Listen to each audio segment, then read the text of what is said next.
How many RPMs do you complete the line at? As many as I can. All of them.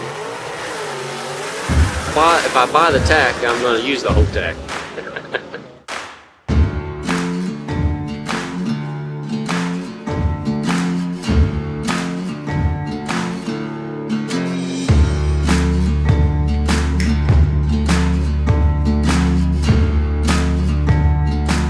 You know, there's times when, of course, we're definitely not the fastest car in B-gas. B-gas, the classes went nuts. But he'll come off the track after losing a round. And, of course, I'm bummed out. You know, heck, we're done for the day, you know. And I'll be walking back to the pits, and he's getting out of the car, taking off his helmet, and there's 30 people around our car, patting him on the back, hitting him on the helmet. He's trying to get everything off, and they're high-fiving him, and I'm like, I just get this big smile on my face, and I'm walking up, you know, because he just put on a show. You know, that's what he did. And I'll get up there and, you know, kind of walk up to him, and I look at him and it's like, dude, we just lost. You know, but he just smiles, and I'm smiling. I was like, you thought we just won this whole event, the way these people are acting, you know? It's like, but to us, that's kind of what it's about. You know, we're here for the fans. You know what I mean? We know we can't win this kind of race. The competition here is just nuts. Cars are crazy, but that don't deter us. You know, we're gonna come. We're gonna have fun. We're gonna do what people want us to do.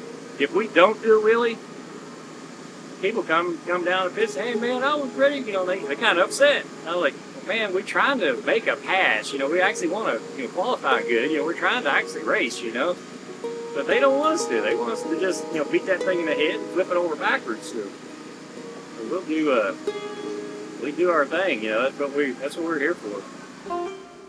Meet Adam Lowhorn, one of the youngest drivers in the Southeast Gassers. But don't let that fool you. He's already become a fan favorite, and it's easy to see why. When Adam lines up on the starting line, something magical happens. He nails that launch, and his car stands up on the rear tires, leaving the crowd in awe. It's not just a wheelie, it's a spectacle.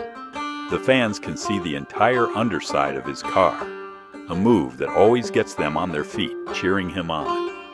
It's as if the car itself is as eager as Adam to put on a show. But Adam's not just here for the thrill of the race. He's a student of the history and tradition that makes the Southeast Gassers so special.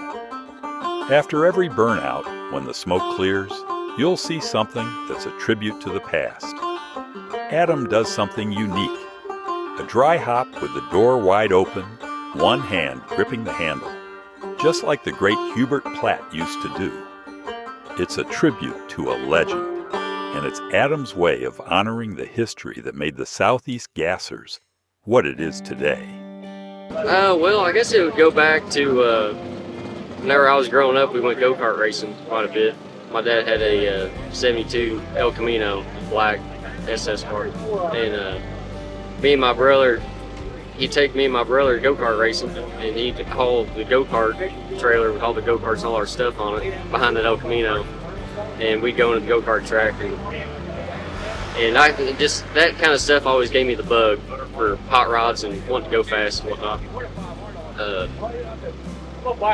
But whenever I was about, I got out of go-karts, and then a couple years later, I wasn't even 10, 11 years old, something like that, and my old man wanted to build a gasser, and because we always went to Hot Rod Union Bowling Green, and he wanted to build a gasser. So not even a couple miles down the road, a shed burnt down, and there sat a 61 Falcon right beside it. The whole side of it black, melted, looked like crap.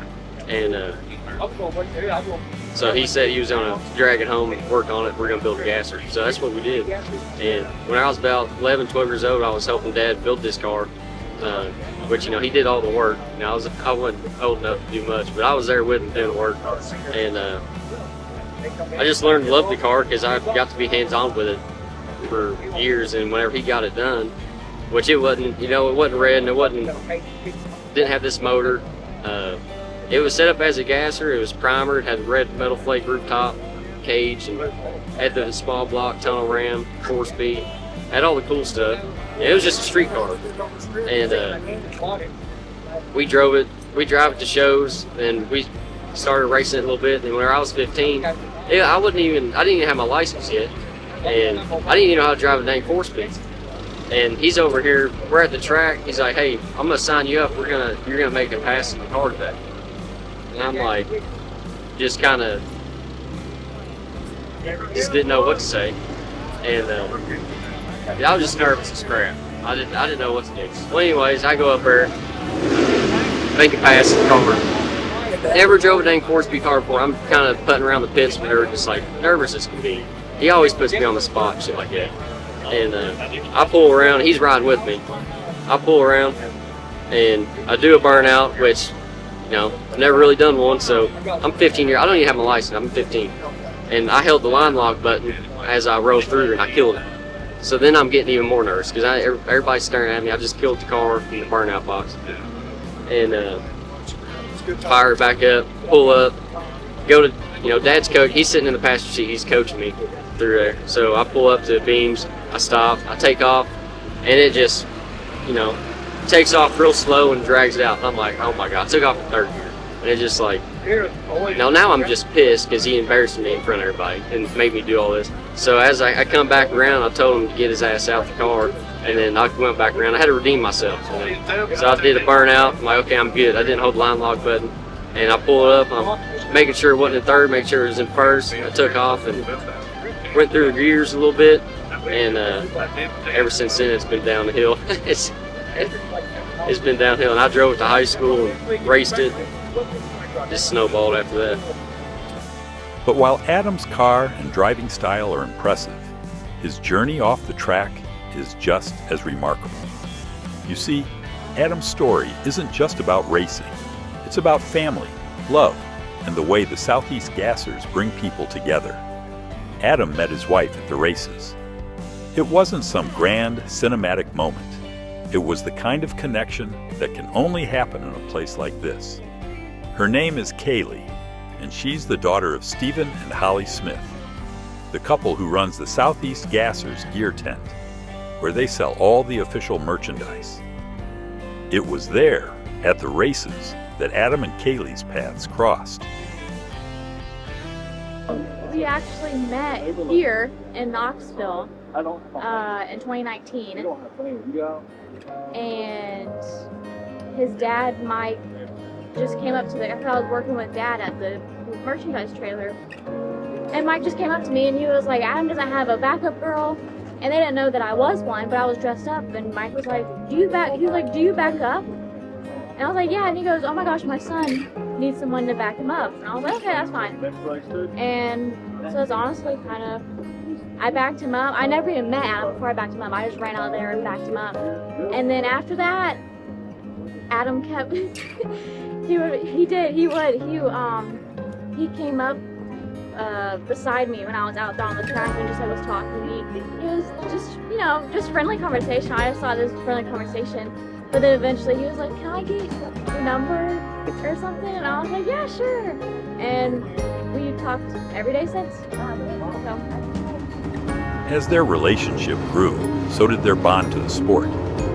Adam and Kaylee spent countless hours together at the races in the pits, traveling from track to track. What started as a shared love for the races blossomed into a beautiful love story. Adam and Kaylee eventually got married, uniting the Lohorn and Smith families. It's a story that's become one of many in the Southeast Gassers family, where the races aren't just about cars, engines, and speed. They're about bringing people together, creating lifelong memories, and even building relationships that last a lifetime. In fact, Adam's story is just one example of how the Southeast Gassers community fosters connections that go beyond racing. There are countless stories of people who have found love, friendship, and family in this tight-knit group. The racers, the fans, the families, they're all part of something bigger than just a race. It's a culture built on respect, tradition, and the kind of camaraderie that only exists in places where passion runs as deep as the fuel in the tanks. And now, Adam and Kaylee's story has grown even more. Last year, they welcomed their firstborn son, Sonny. This little guy is already making his mark on the family. And if you ask Adam, he'll tell you that Sonny is the best thing that's ever happened to him. Through the Southeast Gassers, Adam and Kaylee's families came together, and now they've got a new generation to carry that legacy forward.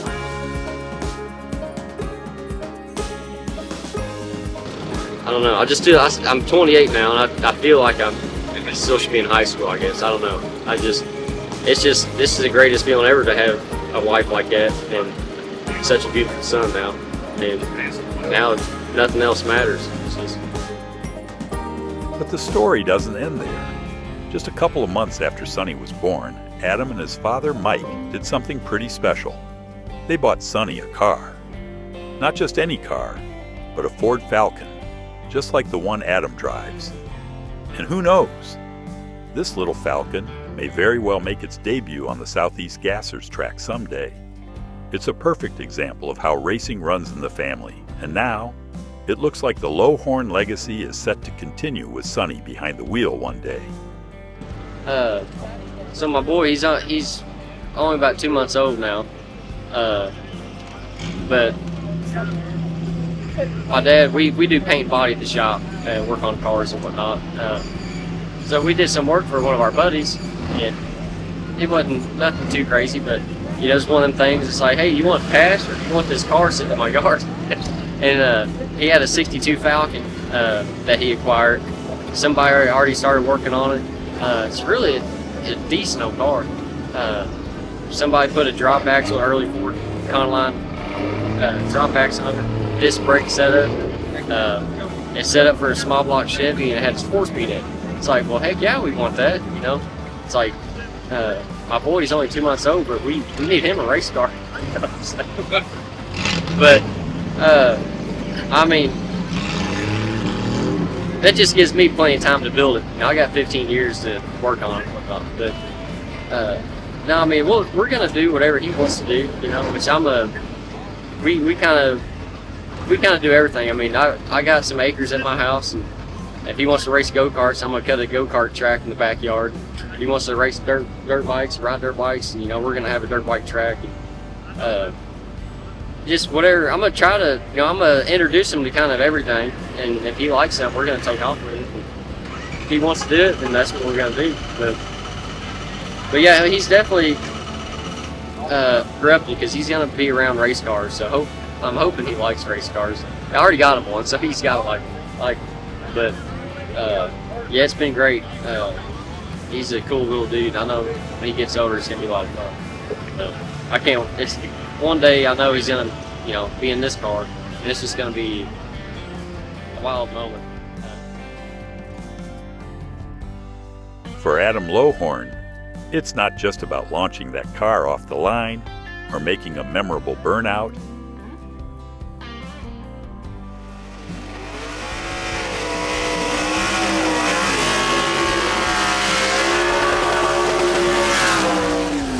It's about being part of something that feels like family. And that's the true heart of the Southeast Gassers. A place where history is honored, relationships are formed, and memories are made, one race at a time.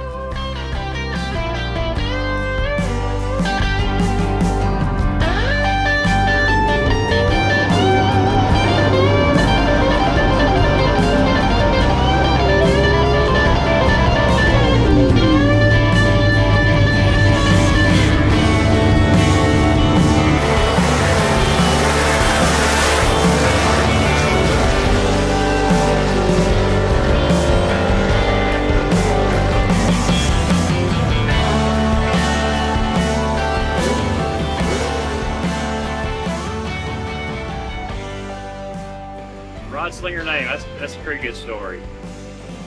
Adam was in college in Ohio, and of course we were still doing our racing thing as much as we could. We would just, you know, wait on the weekends when he would get off, and he would meet me at the tracks, or I would pick him up on the way through if it was, you know, close. But it was the Meltdown Drags in Byron, Illinois, and I went ahead, loaded the car, headed that way. He was gonna leave from school, meet me there that night. Well, I get a phone call. I'm at the track, kind of waiting time. I get a phone call.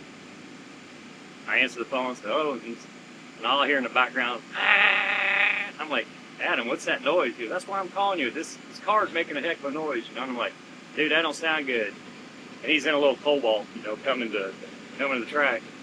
And I said, man, take the next exit and, you know, check the oil. You know, that don't sound good. He's probably running 100 mile an hour. Yeah. He didn't make it to the exit. He called me and said, hey, this thing just blew up on the side of the road. And it did. It had a rod hanging out the block. And I'm like, oh, man. So I'm on the phone. We get one of his buddies, pick him up, bring him to the track. I said, hey, I'll pay for all your expenses. I'll get you in. It'll be a good weekend. You just pick him up and bring him to the track because I'm too far away. Then I had to call somebody else to go pick the car up and take it to my house. So got that taken care of. Adam gets to the track. So we have our, you know, Friday night thing, drink some cold beer, eat some food or whatever. Next day, of course, it's a quarter mile. We're kind of set up for 8 mile. And he's winding that sucker tight. I mean, it's going down the track, and that thing's, every RPM it's got plus another 2,000, you know. And about the third pass, that thing lets go. I mean, it goes, it blew up, probably worse we ever blew one up. But he gets off the track pretty quick. I mean, immediately he gets off into the grass. And I'm over there. Of course, he calls me. I seen the smoke, and I'm like, that ain't good. So he calls me and says, bring golf cart.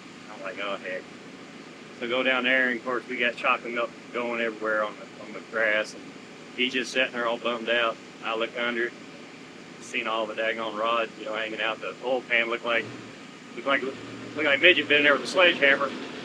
It was ballooned out. It was a 7-quart pan, but it was about a 12-quart pan when all that got done. But anyway, so we load everything up. We're done for the weekend. And of course, we got picked for the show.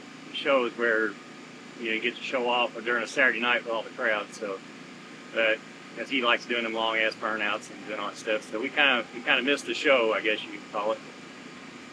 But on the way home, he was like, well, when we get home, I'll help you tomorrow. I'll mow the grass. I said, no, you ain't getting on anything I got's got a motor on. You ain't riding my lawnmower. I said, I'll take care of that. But no, when I was going home, I said, so Rodslinger, what are we going to do about all this? You know, so his name Rodslinger just kind of happened. And of course, the names find you, and it found him well because that wasn't the last motor we grenaded like that. That's for sure.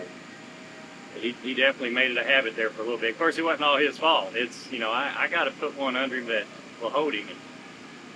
And we finally did. We finally got enough money to afford the good stuff, knew what it was going to take, and we did it. Finally did it.